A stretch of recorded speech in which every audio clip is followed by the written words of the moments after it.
네, 주님의 기쁨이 충만하시기 바라겠습니다. 오늘 말씀은 마가복음 8장 16절에서 18절 말씀입니다. 제자들이 서로 수군거리기를 이는 우리에게 떡이 없음이로다 하거늘 예수께서 아시고 이르시되 너희가 어찌 떡이 없음으로 수군거리느냐 아직도 알지 못하며 깨닫지 못하느냐 너희 마음이 둔하냐 너희가 눈이 있어도 보지 못하며 귀가 있어도 듣지 못하느냐 또 기억하지 못하느냐. 아멘.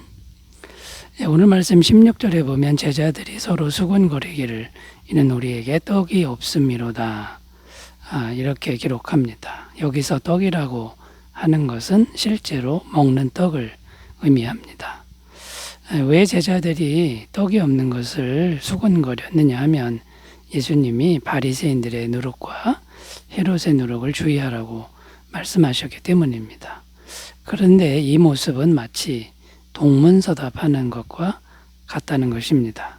왜 그러냐면 예수님은 지금 영적인 것을 말씀하시는데 제자들은 진짜 먹는 떡, 그 땅의 것을 지금 생각하고 있었다라는 것이죠. 예수님이 말씀하신 누룩은 먹는 누룩이 아니었습니다. 사고방식이나 교훈 이런 것을 말씀하셨는데 제자들은 먹는 누룩에 대해서 생각을 했다라는 것이죠. 자, 이것은 뭘 보여주는 거냐면 아직도 예수님의 제자들이 영적으로 미성숙했다라는 것을 보여줍니다. 자, 그러니까 영적으로 성숙해지려면 이 땅의 것을 초월하는 이제 그런 믿음이 필요한데요.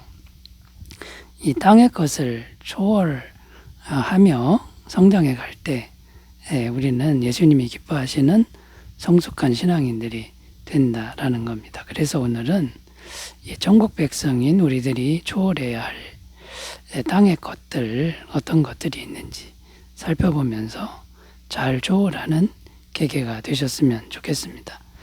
자, 성도가 초월해야 될 땅의 문제 첫 번째는요. 먹고 사는 문제다라는 겁니다. 먹고 사는 문제를 초월해야 된다라는 것이죠. 16절 다시 읽어보면요. 제자들이 서로 수군거리기를 이는 우리에게 떡이 없음이로다 하거늘. 자, 예수님은 영적인 말씀을 하시는데 제자들은 즉각적으로 먹는 떡을 생각했다는 겁니다.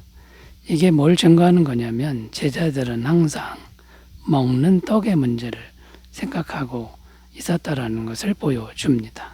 떡의 문제라고 하는 것은 먹고 사는 문제를 의미합니다. 이 땅에서 먹고 사는 문제, 현실적인 문제이죠. 자, 이 땅에서 먹고 사는 문제가 사실은 정말 중요하고 또 그걸 해결하기가 쉽지 않습니다. 온 세상 사람들이 먹고 살기 위해서 움직이고 있다라는 것입니다. 그리고 구원받은 성도라고 할지라도 이 땅에서 열심히 일해야만 합니다. 이제 그래야 먹는 것이 공급이 되는 것이죠. 그런데 문제가 무엇입니까? 먹고 사는 문제에 집착하는 것, 먹고 사는 문제에 너무나 지나치게 집착하는 것, 이게 문제라는 것이죠. 먹고 사는 문제에 집착하면 영적인 깨달음이 막힌다라는 겁니다. 매일 먹고 사는 문제에만 매달리다 보면 거기서 못 벗어난다라는 것이죠. 자, 그러면 하늘 백성인 우리가 이 먹고 사는 문제, 결코 쉽지 않은 문제지만 이거를 초월하려면 이제 어떤 믿음이 필요합니까? 첫 번째는 먹고 사는 문제는 하나님이 충분히 책임져 주시는 것을 믿어야 한다라는 겁니다. 마태복음 6장 26절 공중의 새를 보라 심지도 않고 거두지도 않고 창고에 모아 들이지도 아니하되 너희 하늘 아버지께서 기르시나니 너희는 이것들보다 귀하지 아니하냐. 자, 믿음만 있으면요 공중의 새를 먹이시는 하나님 아버지를 신뢰할 수 있다라는 거고요. 실제로도 하나님은 공중의 새를 먹이시는 것처럼 당신의 백성들인 우리들을 충분히 먹이신다라는 겁니다.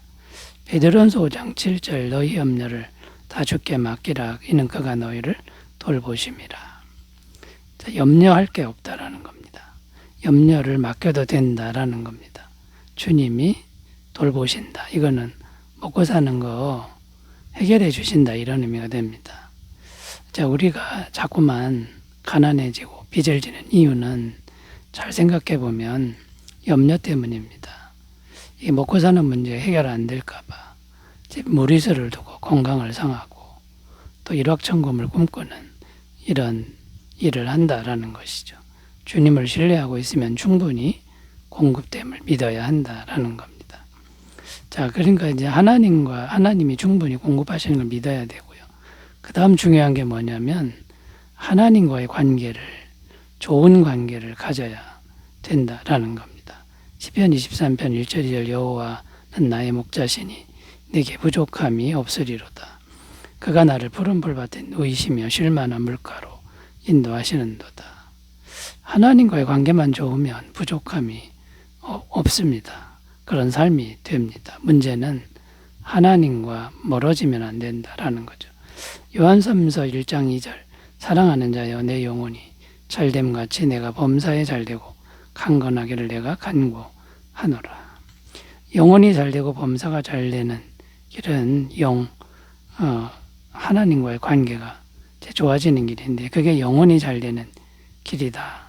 영혼이 하나님과 좋은 관계에 있는 그것이 범사가 잘되고 강건한 길이다. 이런 의미가 되는 겁니다.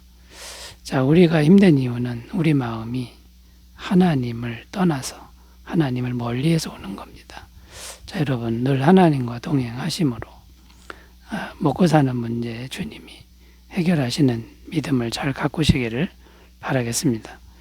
자, 두 번째, 성도가 초월해야 될 이 땅의 문제 두 번째는 어떤 것이 있을까요?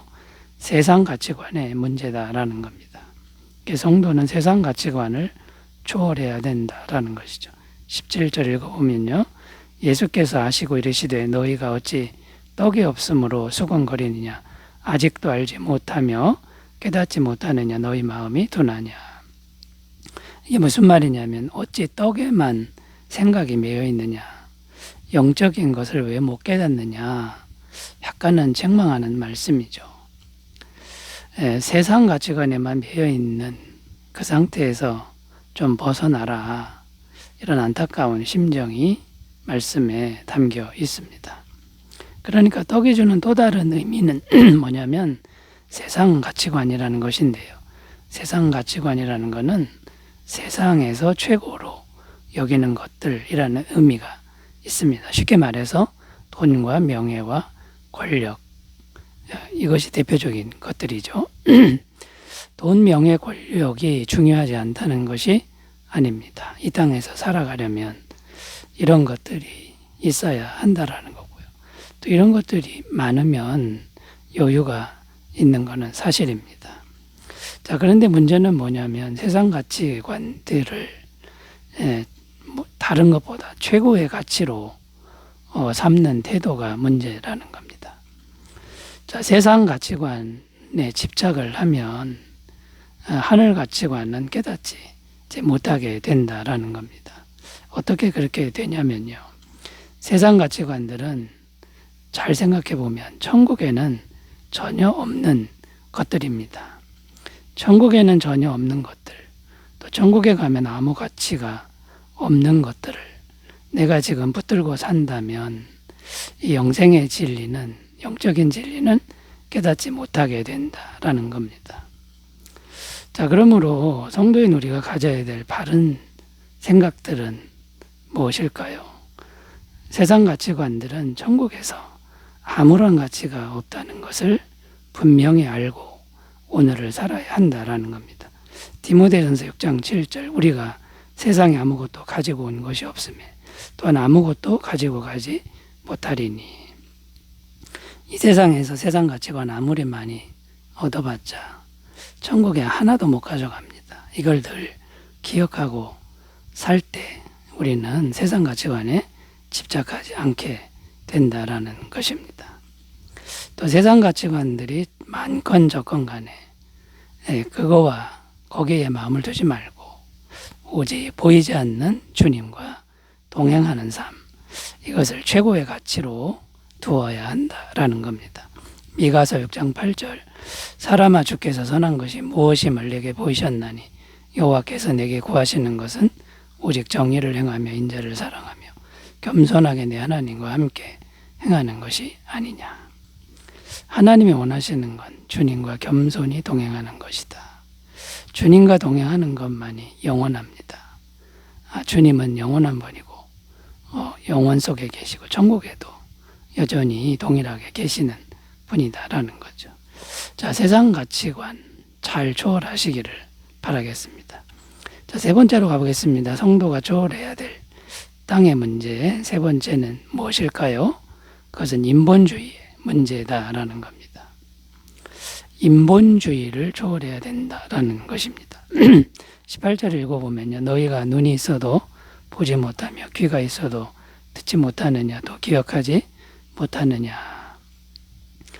자, 이 말씀은 영적인 것을 깨닫지 못하는 제자들을 책망하시는 주님의 말씀입니다. 그러나 잘 생각해 보면 제자들은 그럴 수밖에 없다는 것입니다. 왜냐하면 인본주의로 온통 사로잡혀 있었기 때문입니다. 인본주의가 어떤 것이냐면 인간적인 능력으로만 모든 것을 판단하고 모든 것을 해결하려고 하는 그런 태도입니다. 자, 인본주의의 문제가 뭐냐면 영의 세계를 인본주의로는 전혀 볼 수가 없다라는 겁니다. 고린도전서 2장 9절 기록된 바 하나님이 자기를 사랑하는 자들을 위하여 예비하신 모든 것은 눈으로 보지 못하고 귀로 듣지 못하고 사람의 마음으로 생각하지도 못하였다 함과 같으니라. 사람의 눈과 사람의 감각으로는 이 영적인 세계를 알 수가 없다고 성경은 증언합니다. 죄로 물든 인간의 그런 사고방식 가지고는 영의 세계가 절대 보이지 않는다라는 거죠. 이 영적인 세계를 볼 수 있는 것은 오직 성령님의 도우심을 입어야만 한다는 겁니다. 고린도전서 2장 10절, 11절 오직 하나님이 성령으로 이것을 우리에게 보이셨으니 성령은 모든 것, 곧 하나님의 깊은 것까지도 통달하시느니라. 사람의 일을 사람의 속에 있는 영 외에 누가 알리요? 이와 같이 하나님의 일도 하나님의 영 외에는 아무도 알지 못하느니라. 그러니까 성령님이 오셔서 영의 세계를 보여주어야만 볼 수 있는 게 영적인 세계다라는 겁니다. 자, 결론적으로 말해서 인본주의를 초월해야 되는데 이 인본주의는 내 힘으로 사람의 힘으로 영의 세계를 보겠다, 말씀을 깨닫겠다 하는 생각인데 이건 불가능하다라는 거고요. 이것을 우리가 버려야 된다라는 겁니다. 그러면 우리가 해야 될 일은 무엇입니까? 지속적으로 기도에 힘써야 된다라는 겁니다. 기도에 힘쓰면 성령님이 오셔서 성령님이 영의 세계를 볼 수 있도록 도와주신다라는 거죠. 빌립보서 4장 6절 7절 아무것도 염려하지 말고 다만 모든 일에 기도와 간구로 너희 구할 것을 감사함으로 하나님께 하려라. 그리하면 모든 지각에 뛰어난 하나님의 평강이 그리스도 예수 안에서 너희 마음과 생각을 지키시리라. 자, 여러분, 먹고 사는 문제, 세상 가치관의 문제, 인본주의 문제를 잘 초월하시기를 바라겠습니다. 기도합니다. 하나님 아버지, 우리가 이 땅에 매여 있는 생각이 있다면 잘 초월하여 주님 계신 세계를 바라보게 하옵소서. 예수님의 이름으로 기도드립니다. 아멘. 감사가 넘치시기를 바라겠습니다. 감사합니다.